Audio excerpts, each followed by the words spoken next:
This is a reading of the Midwife's Apprentice, Chapter 7, called The Devil. If the world were sweet and fair, Alice, she must be called Alice now, and Will would become friends, and the village applaud her for her bravery, and the midwife would be more generous with her cheese and onions. Since this is not so, and the world is just as it is, and no more, nothing changed. Most of the villagers still paid no attention to Alice at all. Some were mean, like Gromit Smith, near as big as a dozen Alices, who would sit on top of the girl so Jack and Watt could rub chicken manure into her hair, or the miller who pinched her rump when she brought grain to the mill to be ground.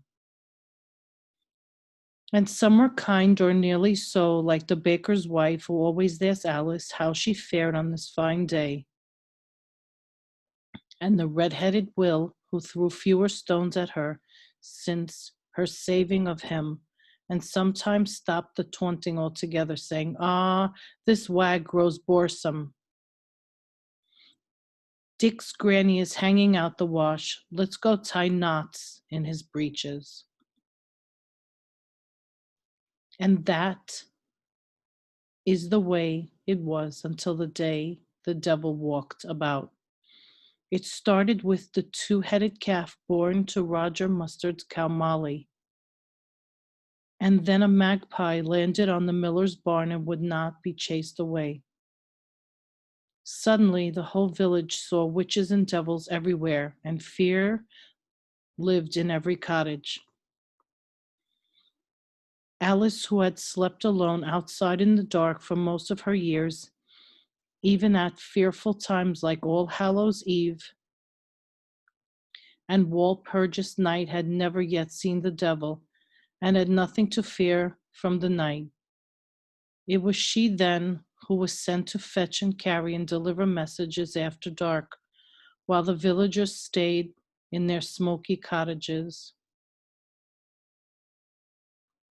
So it was that she saw much of what went on in the village, and how people lived their lives and spent their time. It was so quiet for a few days, with all the villagers inside and idle, that Alice even had a little time to herself to wander and think and plan, to watch and learn from old Gilbert Greyhead about the carving and polishing of wood, and to ask questions of the priest about sin and evil and the devil, humming to herself all the while. Then one damp autumn morning, Robert Weaver found strange footprints, which wound about the village and suddenly stopped at the door of the church. He called Thomas at the bridge, who knew all the ways of wood and the tracks of the animals, to help him discover what sort of beast had been prowling about while they slept. Were it a weasel, Thomas? No, that's a hoof. A weasel has toes. A goat, Thomas? No, those prints are much too big for a goat. A pig? No. Pig has dew claws like that. No pig has dew claws like that. A boar, Thomas? With that delicate arch? Never a boar, Robert. What then, Thomas? What has hooves, is larger than a goat, and is more delicate than a boar, and walks our village by night, but stops outside the door of the church. By dinner time, all the village was talking of the strange animal that even Thomas at the bridge could not identify. It only took a few incautious words and fearful whispers to convince them that the devil had found their village and was looking for souls to lead them into sin. The next day, the strange, delicate hoofprints were found walking around Dick's granny's cottage and through the barley field. Robert and Thomas and the priest, whispered paternosters, followed the prints all the way to the mill, where, crossing themselves, they unlatched the door. The startled miller looked up. caught in the act of putting some of Dick's granny's grain into his own sacks. "The devil has indeed been here," cried the priest, "and he has tempted our miller into theft. But let us deal with this theft mercifully, for which of us could withstand the devil?" The villagers agreed, and so the miller, who had listened to the devil, did not have his hands chopped off, but only stood one day in the rain with his millstone tied about his neck. The next day all was quiet, and it was hoped that the devil had moved on to tempt another village. But as day passed into evening, Kate, the weaver's daughter, ran to the priest with her tale of seeing the devil's prince leading to Walter Smith's barn. The priest and a brave band of villagers, armed with rakes and pitchforks and sticks, tied into crosses, hurried to the barn. The priest sprinkled the door with holy water and threw it open, and there, cuddled in the haymow, were Gromit, the smith's lardy daughter, and the pock-marked pig boy from the manor. The boy gathered his breeches and flung himself out the barn window. Gromit, being larger, moved more slowly and was caught. For listening to the devil, Gromit was made to spend the night in prayer and fasting. She wept,